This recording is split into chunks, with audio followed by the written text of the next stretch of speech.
I was in Tazewell County, which is Pekin, in the area of Pekin and East Peoria, Illinois, last week, at the Veterans Administration Commission, and talked to a number of vets from the Vietnam War and other conflicts.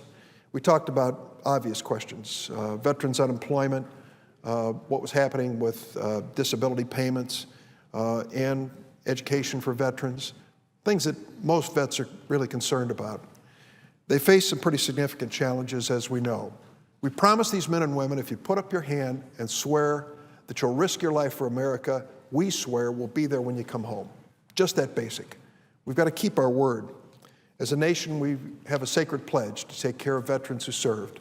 I take it very seriously. I think both parties do, and we should.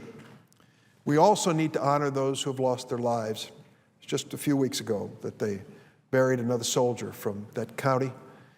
Huge turnout at the memorial service, and one particular local resident was doing his part to honor our fallen heroes in an extraordinary way.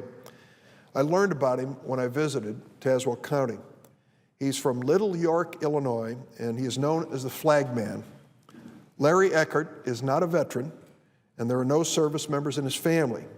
But in 2006, Larry Eckhardt attended a funeral for a soldier from his area that had died. And he said, you know what? There aren't enough flags here. So on his own, Larry bought 150 American flags and started hauling them in his truck to military funerals all across my state. As he puts it, I just honestly don't believe there's any such thing as too many flags for a soldier. Larry's inventory of 150 flags has grown to 2,200 flags, and he can line them up to 14 miles of a fallen soldier's final journey.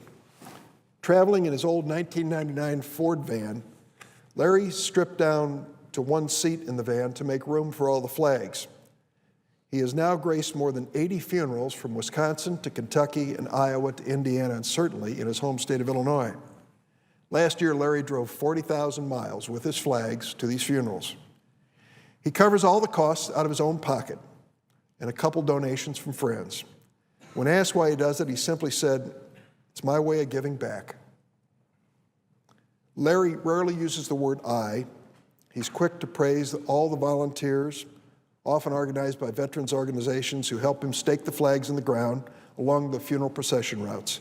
Without him, he said, I could never get it all done. In one instance, over a long weekend, dozens of volunteers helped Larry install the 2,200 flags to honor a 23-year-old Army sergeant during his funeral. After the service, volunteers helped pack up the flags for the next stop. Volunteers range from kids as young as 3, assisting their parents, to an 83-year-old woman who wanted to help out in Orchardville, Illinois. When she was asked a reason for weathering the tough January Illinois cold to help, she said, "We can only bake so many tuna casseroles."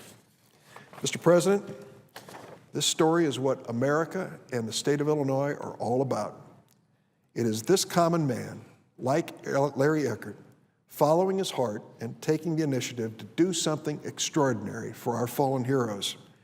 And it's about a community rising to the occasion to lend its support and honor those who deserve so much of our gratitude. Larry may have said it best when he humbly stated, quote, "This is my feeble attempt to say thank you to every soldier who's ever served and fought to protect the freedoms that I have."